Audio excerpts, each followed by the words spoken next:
Hello and welcome everyone to today's cloud coaching session.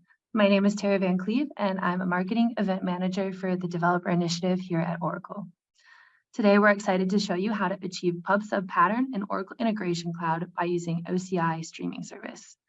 If you do not currently have an Oracle Cloud account, we've got a special promotion with extra credits so that you can try out OCI services and follow along with the demo today.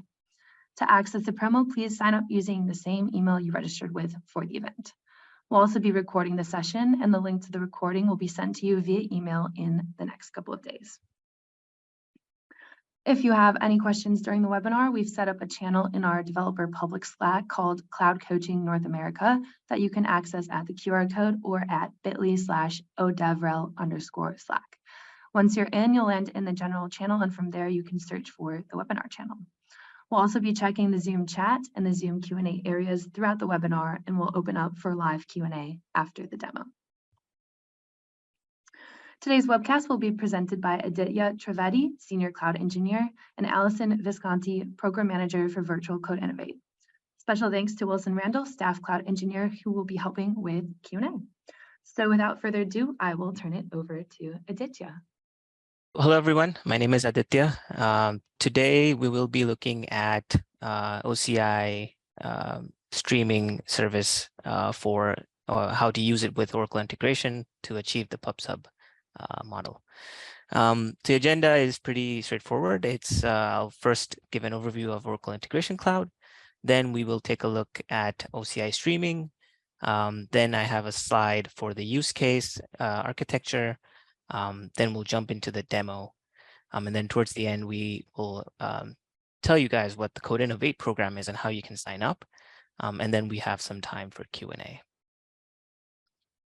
So when we talk about Oracle integration is not just one product. It's an umbrella of a couple of products, right?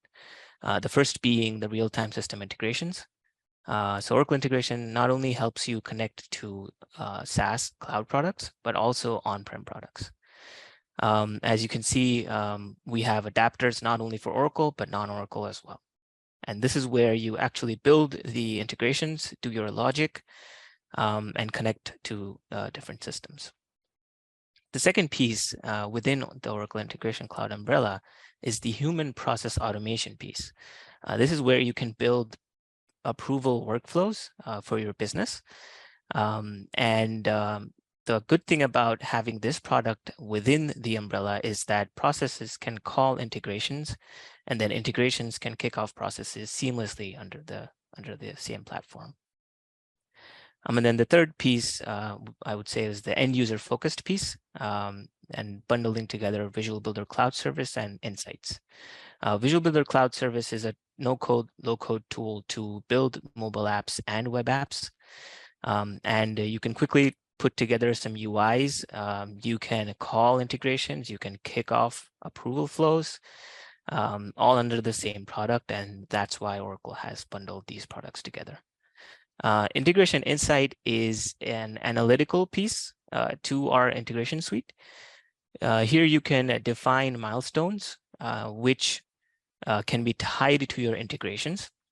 And as the integrations run, the milestones get updated. And then there are certain dashboards that you can build and are built by default using the milestones that you create, which can be then embedded outside, which can be then given to business users so that it makes more sense for them to get business insights rather than going through the monitoring of integrations, which would give a more technical detail. In terms of the connectivity, we have a vast, plethora of different integration adapters. Not only Oracle, but non-Oracle as well. We have productivity and social connectivity adapters, database connectivity, RPA, robotic process automation for legacy systems. And if you don't see an adapter for your system, then technology connectivity, so REST, SOAP, File, FTP, you can always use these to try to connect to these systems. Some of the common use cases for the integration cloud, and specifically for the integrations, piece. Is number one, what we see is a real-time or scheduled-based data sync between systems, right? This is the most common use case. An example is you have an on-prem system, you have a cloud system, or you have both cloud systems, and you want to sync data between these systems. OIC can play as the integrator between these systems there. The second most common use case we've seen is DB operations. So a lot of CRUD operations within the database. And then the third is a file-based import and export. So lots of times you have SaaS products which you need to feed data into or extract data out of. You can use OIC to kind of initiate these processes and take those exports and send them outbound to other systems or file servers in this case. So to quickly sum up what OIC is, it's a pure PaaS solution. So no infrastructure management. You get quarterly updates. It's all Oracle managed. Even the file server that comes with OIC, you get a 500 gigabytes of file storage with OIC. That is also managed by Oracle and patched by Oracle, so you don't have to worry about that. Rich adapter support. So boosting developer productivity, no headache for upgrades, because all the adapters you see are maintained in the back by Oracle. As the third-party apps get updated, there's a new version, there are new APIs, anything, Oracle tends to update the adapters so that you can leverage the new features. Developer friendly. If you look at OIC, it's mostly all of it is just drag and drop. There's a visual mapper to map from source to target, and DevOps support. So if you want to export your integrations from one system, stand up another integration environment, and then import it in there, you can always do that using the OIC extracts. There are accelerators and recipes. So within OIC, within the integration piece, there are a lot of common patterns that we see, right? Common integrations between systems. So what the PMs and devs have done is they have identified those, and then they give you kind of a skeleton. So the flow is there. You have to put your own credentials to your systems, but it gives you a jumping off point so that you can start off building the integrations, at like 40 instead of starting from 0, right? And then in terms of monitoring and troubleshooting, there's always error handling within the tool. There's a dashboard to view the runs of the integrations. There is a message tracking, and then of course there is a notification piece, which you can send out emails, basically. Taking a look at the OCI Streaming Service. So the OCI Streaming Service provides a fully managed, scalable, and durable solution for ingesting and consuming high volume data streams in real time. Use streaming for any use case in which data is produced and processed continually and sequentially, just the way we do it in the publish subscribe messaging model. Some of the common use cases are the messaging, which we'll be looking at today, the metric and log ingestion, web or mobile activity data ingestion, or infrastructure and apps event processing. Some of the features, so it's cloud native all the way. It's built on a truly cloud native offering that is infinitely scalable, fully elastic, and completely serverless. It's all managed by Oracle as well. Based on open source principles, compatible with Apache Kafka. It's deeply integrated with third-party products. Within OCI, if you've used service connectors before, you might have seen that you can kind of flow data into streams from other services like logs, and flow data out of it as well. And then, of course, performance and operational excellence, because it's deployed on OCI itself with enterprise-grade security, performance, and fault tolerance. So that was the introduction. let's take a look at the use case that I have today. So within OIC, if you've used OIC in a previous, if you've been using OIC, you know that there were, when you go to create an integration, you have different patterns that you can create, like app-driven, schedule-based, and then publish and subscribe were one of the options that used to show up. Now they're being deprecated. So when you used to use these, what would happen at the back was internally within OIC, there was an internal MQ. And when you publish to that and then subscribe, everything was happening within Oracle Integration Cloud. But now that's been deprecated, and now the recommended approach is to use OCI streaming. So what you have to do for that is you can use the OCI streaming adapter, a similar model, right? You would have a producer that invokes that using the OCI streaming adapter and produces messages into the stream. And then you have the consumers, the subscribers, basically, that go and look at the stream for the messages and then consume them. Currently, the way it's set up is you have to make a schedule-based integration so that it runs every couple of minutes, goes and looks at the stream and fetches the messages that are available within the stream. And the other way you can do it if you want a trigger-based is you have to do it with what we call OIC agents. OIC agents are Java-based programs which you can install on a VM. In this case, you would need to install it on a VM that has access to the OCI streaming public endpoint or private, public endpoint or private endpoint, based on whatever stream you have.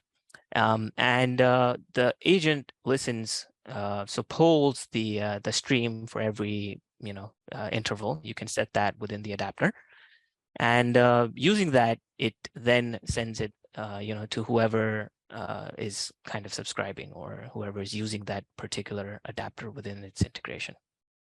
So we'll take a look at both the scenarios, the schedule-based one and then the trigger-based one. So let's jump into the demo. Before I show the integration, I wanted to show the connection. And even before I show the connection, let's take a look at the streaming. So this is the Oracle Cloud OCI console. And within this, you can come here and just search for streaming. And once you click on that, it'll take you to the streams. And here, when you come to the streams, you can click on Create Stream. And all the streams are grouped into a stream pool. By default, you won't have a pool, but in this case, I have created one. That's why there's a list, but you can create one. And when you click on Create One, this is where you can define whether you want it to be a public endpoint or a private endpoint. So the one that I have is a publicly accessible one. You have options here to select the retention of the messages, the number of partitions. So for each partition, you get a total write rate of 1 Mbps, or 1 MBS, sorry, and a total read rate of 2 MBS. So as I increase the size, you get more. So depending on your use case, the write and read speeds you want, you can increase the number of partitions. So then once you create the pool, the stream, within the stream, then you want to go and create the connection, right? So before you do that, this is where you can come and get the details. So within the streaming pool is where the Kafka connection settings are, the Bootstrap server, the connection strings. So if you go back to the integration cloud and the adapter configuration, the adapter is called the streaming adapter. And within this, it asks for the Bootstrap server, which is right here. And then the username and password. So basically the username is given to you, and then the password is the auth token, and you can create that. Once you have those, you can test, and once it turns 100%, just save it, and this will turn from draft to configured, which means it is ready to use in your integration. In this case, since I wanted to also show the trigger-based scenarios, that's why I've also installed an agent on a OCI VM that has access to this endpoint. And I configured that agent here. So let's go back to the integrations. Let me run them, and then I can take you through the configuration of the integrations, right? So I have one publisher integration. This will publish a JSON payload into the stream. And then I have a couple subscribers, right? So the first, this one is a trigger-based subscriber. So this will run automatically. As soon as I publish this, I have a polling frequency set for 60 seconds. So this should run and fetch the messages. And then the other two I will run manually, and I will show you the difference between those two. So let's submit the publisher, and I will do submit now. And let's go to the tracking page. And within the tracking page, you will see that this is in progress and it succeeded. So if I go to streaming now, and I need to go back to my stream. So my stream is here, and here you can load messages that were published in the last minute just for testing purposes. So if I do a load message, you will see that this message was published. And that's the offset 35. So let's go back to the integration. And if I remove this, then you will see that this was the testing publisher that ran just now. And this was the testing trigger subscriber that just ran just now as well. So this is set on a polling frequency of 60 seconds. So it went and ran automatically, and it pulled this data out from the stream. Now, there's a concept of consumer groups for streams. This one, consumer groups, is basically a group of subscribers or a group of consumers. And each consumer group can only consume from the stream once. So let's say I have 2 or 3 integrations with the same consumer group. If the first integration runs and consumes the message, then the other 2 won't find that message within the stream, right? So in this case, for the trigger-based scenario, my consumer group is different from the schedule-based ones. That's why it pulled this. And if I now run the manual, the scheduled ones, you will see that it will also pull that message from the stream. So let me run this.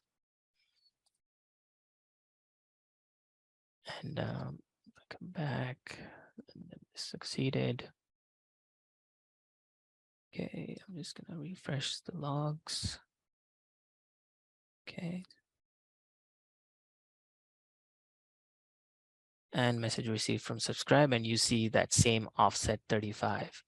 And this message came in, was read by this consumer group as well. Now, the testing subscribe and the testing subscribe to, this one, they both have the same consumer group. So if I run this now, then this one shouldn't pick up that message from the queue. So let's wait for this to run.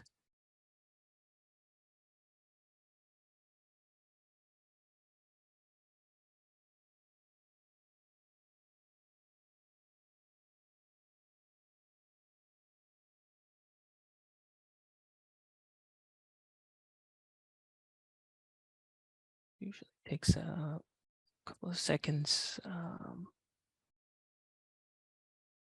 Well, till that runs, I can show the trigger one. So let's take a look at this one then. This one, I am using the streaming adapter as a trigger.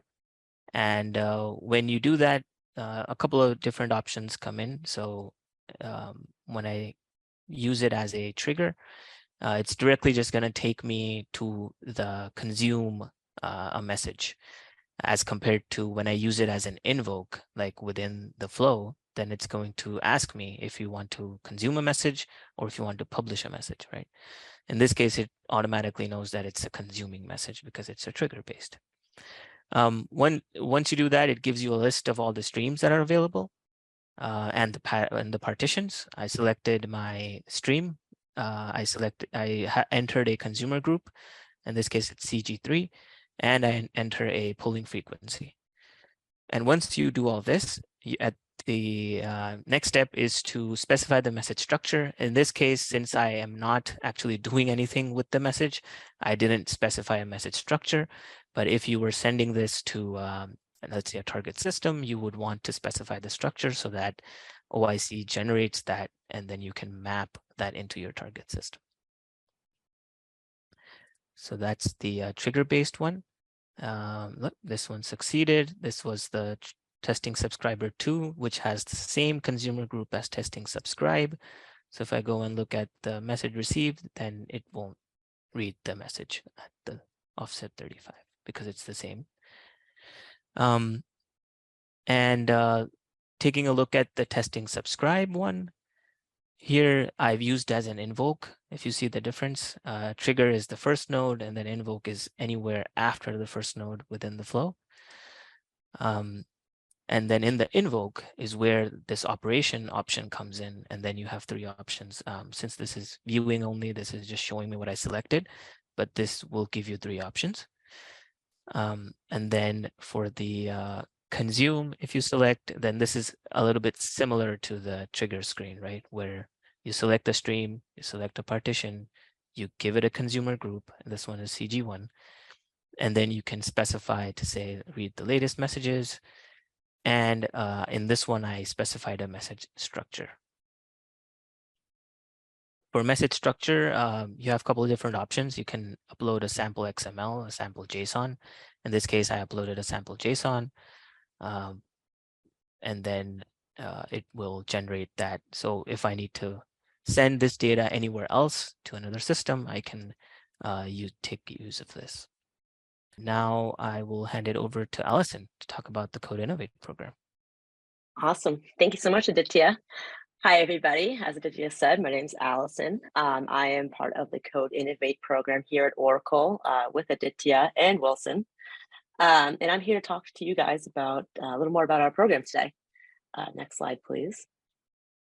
So the easiest way for me to describe what the Code Innovate program is related to the Master Builder class at Legoland. If you're unfamiliar with the Master Builder class, it's a knowledge sharing session. When you walk into this Master Builder class, you're handed a bag of disassembled Lego pieces. You can see my manager Chip's son in the top middle picture there, holding a baggie. And then when you walk in, there's also going to be someone at the front of the classroom who's actually the instructor for the class. They are the Master Builder. And at the front of the class as well, they'll have an example of the build that you're going to try and accomplish during the class that day. In this case, I think Chip's children were making a penguin. So the goal of the class is to take that bag of disassembled Lego pieces and somehow make it into a penguin. The catch is that the Master Builder in the front of the class, he's there to help, but he's not going to give you step-by-step instructions. He's going to kind of lead and guide you with best practices. So you really can get that muscle memory and knowledge and try to figure it out kind of on your own a little bit. But of course, he's not there to let you guys flail. He's here to support, right? So that's kind of like what the Code Innovate program is in a nutshell, except instead of children, it would be some people from your company. Instead of Legos, and it would be Oracle products. And instead of a penguin, it would be your business use case, right? Or the business problem you're trying to solve. And then as for the Master Builder, the Lego employee, that would actually be someone like Aditya or Wilson here from Oracle from our Code Innovate team. Next slide, please. So now they kind of have like a basic understanding of what Code Innovate is and how it operates. In a more formal sense, I'll explain it a little bit more. It's essentially a 5-half-day online event to jumpstart your cloud development. So half day, so it'll only be 4 hours a day, so you still have time to work on your actual, work projects. But 4 hours a day really gives us like enough time to kind of work through your use cases and end up with a minimal viable product at the end of the week. It's a hands-on introduction to cloud services. We've even had people join from the business lines of businesses from different companies. And then our engineers will work online with you and your team. And then additionally, during our Code Innovate, it facilitates rapid knowledge sharing. And best of all, it leverages your use cases. So this isn't like a typical workshop where you have some canned business problem. We really want to make it personalized to you and your company, and really help kind of jumpstart your journey in the cloud. There's no cost if the minimum requirements are met. It's a free service here from Oracle. Next slide, please, Aditya. And the way it would work, if anyone was interested, you would bring your use cases to us. And from our side, we will work on finding an engineer to help match and align, and we'll work with you to plan the event. For every 4 engineers that you bring, we'll have at least 1 engineer from our side to help facilitate that rapid knowledge sharing. And like I said, it's only for 4 hours a day. So at the end, it ends up being about 20 hours in a week. And the goal of it is, besides getting that the rapid knowledge sharing and the hands-on development, at the end of the week, you would build a first pass prototype. So essentially, the way I also kind of like to compare the program is, we're not here to build it for you. We're here to enable you. It's like that saying, give a man a fish and they'll eat for a day. We're really trying to teach you how to fish so you can eat for life, right? Except not fish, it's Oracle.